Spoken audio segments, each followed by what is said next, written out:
Hola amigos, bienvenidos a Learn Spanish La Clase. Welcome to Learn Spanish La Clase. In the last class, we learned present continuous tense. There we saw that we use star verb in the present tense, conjugated form plus the gerund form of the second verb.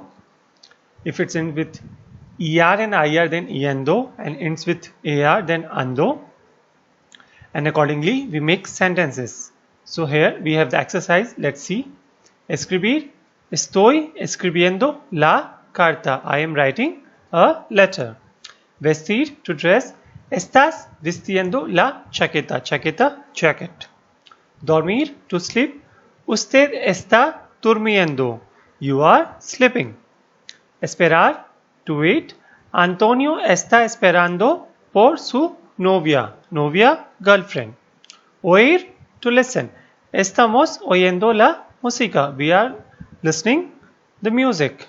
Clásica, classical. Cantar, to sing. Enrique está cantando la canción. The last, traer, to bring. Abuela está trayendo las verduras. Grandmother is bringing the vegetables. So I hope all of you have done this correctly. If you have any doubt, do let me know. Today we are going to talk about pretérito perfecto, which in English is present perfect tense. So in Spanish we use the verb haber in the present tense form, plus the second verb is in the participio pasado, past participle form. Why? Because present perfect tense is used for actions completed in recent past that have a connection to the present or what has been done recently. That's why we use haber verb in the present tense plus the participio pasado, past participle. And how do we form? Let's see. To form the past participle, which is usually masculine singular form of a verb, we drop the ending of the infinitive verb and add ado if it's in with ar, ido if it's in with er or ir. For example, if a verb ends with ar, example hablar, we substitute ar with ado, it becomes hablado. Ends with er, example comer, we substitute er with ido, it becomes comido. And the last, ir, vivir, to live, we substitute ir with ido, it becomes vivido. First, let's see the conjugation of haber verb. It's a, as, a, hemos, habéis, an. The meaning is has or have. So the structure is the verb 1 is haber plus the second verb is in the past participle form.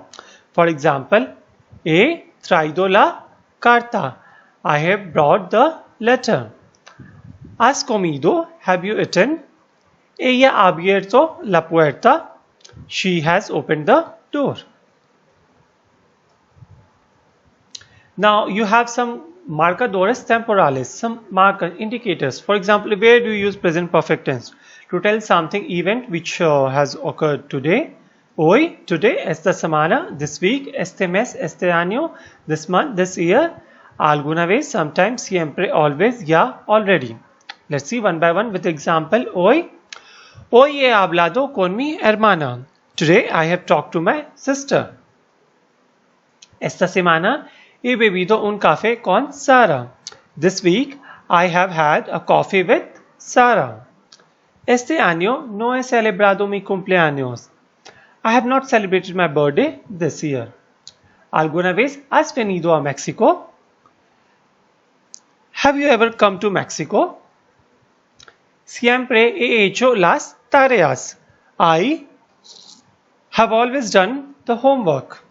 And the last, yo ya he aprobado el examen. I have already passed the exam. One thing, as you know, it's haber. Why? If in Spanish any word that start with H is silent, so the pronunciation is a, as, a, hemos, habéis, an. So be careful with this. As you have seen previously also in verb conjugation in the present tense form, we have some regular and irregular verbs. In the present continuous tense also we have seen some irregular verbs. In the present perfect tense also we have some irregular past participles. Let's see. The first one is abrir, means to open. The past participle form is abierto. Next, cubrir, to cover, cubierto. Decir, to say, dicho. Escribir, to write, escrito. Freír, to fry, frito. Hacer, to do, hecho. Some more. Morir, to die, muerto. Poner, to put, puesto. Resolver, to resolve, resuelto. Romper, to break, roto. Ver, to see, visto. Volver, to return, vuelto. It's like he vuelto de la España. I have returned from Spain. Now you have an exercise which says escribe las frases en forma de pretérito perfecto. Write the sentence in the present perfect form. So here you have the list of the verbs and you have to make sentences in the present perfect form. So I hope you don't have any doubt. You can take the help of the previous slides. You have the conjugation of the present aware verb. Then you have the list of few irregular form of past participle of the verb that you can take the help, and then you can make sentences. So if you have any doubt, do let me know. Till then, keep revising, keep practicing. Do share your homework at our Gmail page, or you can WhatsApp on the given number. Also, do share this channel information to make quality education accessible to all. Till then, hasta pronto. Gracias.